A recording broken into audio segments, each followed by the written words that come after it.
आज के 87वें सत्संग में जो ज्ञान का विषय है वो है ये जगत ब्रह्म है या ब्रह्म है, अर्थात ब्रह्म है या भ्रम।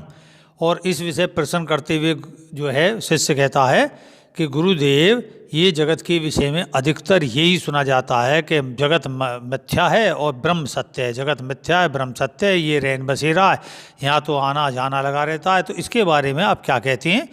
तो ये माया है क्या है और इसकी सत्यता क्या है? तो भाई शिष्य जो है इसे पहले सत्संग 87वें सत्संग के अंतर्गत जो दो हैं उसके अनुसार मैं आपको समझाता हूँ। संत सभी जग में हुए लिखा जो देखा सत्य, संत गए जग गया नहीं, जगत ब्रह्म भी सत्य। ब्रह्म नहीं ब्रह्म की शक्ति ने ठगनी ईश्वर माया, चुंबक बिन शक्ति नहीं शक्ति बिन चुंबक लोहे काया। अर्थात हे शिष्य, जिन संतों ने ये नश्वर शरीर के संग जप तप करते हुए इसी नश्वर जगत में अपने अंदर पाया सत्य ज्ञान का अनुभव और दर्शन किया है, वे सब संत इस जग से चले गए। तब भी ये जगत उतना ही अनुभवशील और प्रत्यक्ष बना हुआ है। जब भी हिमालय था, गंगा थी, आज भी है और आगे भी रहेगी।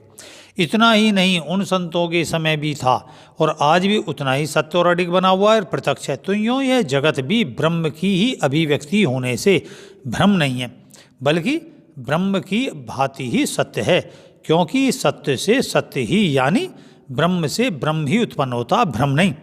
यूँ ईश्वर की माया भ्रम नहीं और ना ही ठगनी है, जैसा संत कहते हैं। और ये संतों के स्थिति भेद में आता है। समाधि का स्तर किस स्तर पे है, कौन से चक्कर पर उसकी समाधि गति हुई है, क्योंकि मूलाधार में प्राण शक्ति के प्रवेश करते ही व्यक्ति के अंदर जड़वत समाधि होनी शुरू हो जाती है। चेतन समाधि का जो स्तर है वो हृदय पर आता है और फिर कंठ पर वाणी आती है, जो आदमी देखता है वो बोलता है, और आज्ञा चक्र पर बहुत कुछ है और सहस्त्रार में तो बहुत ही कुछ है। तो ब्रह्म ज्ञान की स्थिति प्राप्त तो संत बहुत ही कम बिरले हैं। वो किसी गुरु परंपरा में नहीं होते, वो गुरु परंपरा में होते स्वयंभू गुरु होते हैं। तो उन संतों की बात छोड़कर ये जो संत कहा गया है कि जगत ब्रह्म है, सत्य है, मिथ्या है, ये सब छोड़कर जो अभी मैंने कहा कि संत सभी जग में हुए लिखा जो देखा सत्य, संत गए जग गया नहीं, जगत ब्रह्म भी सत्य। भ्रम नहीं ब्रह्म की शक्ति ने ठगनी ईश्वर माया, चुंबक बिन शक्ति नहीं शक्ति बिन चुंबक लोहे काया। तो जैसे चुंबक की चुंबक शक्ति है, दोनों ही समान रूप से एक दूसरे के पूरक हैं। तो क्या हुआ, समझ में आया कि चुंबक बिन चुंबक तो नहीं, तो चुंबक की शक्ति निकल जाए तो मात्र चुंबक एक लोहे का टुकड़ा ही होकर शेष रह जाएगी। तो लोहे में जो चुंबक शक्ति है उसी से चुंबकत्व है, और चुंबक अगर जो है लोहा नहीं रहा तो चुंबक का कभी कोई मीनिंग नहीं रहता। तो माया और ईश्वर या स्वयमेव तुम और तुम्हारी क्षमताएं वो दोनों एक ही हैं।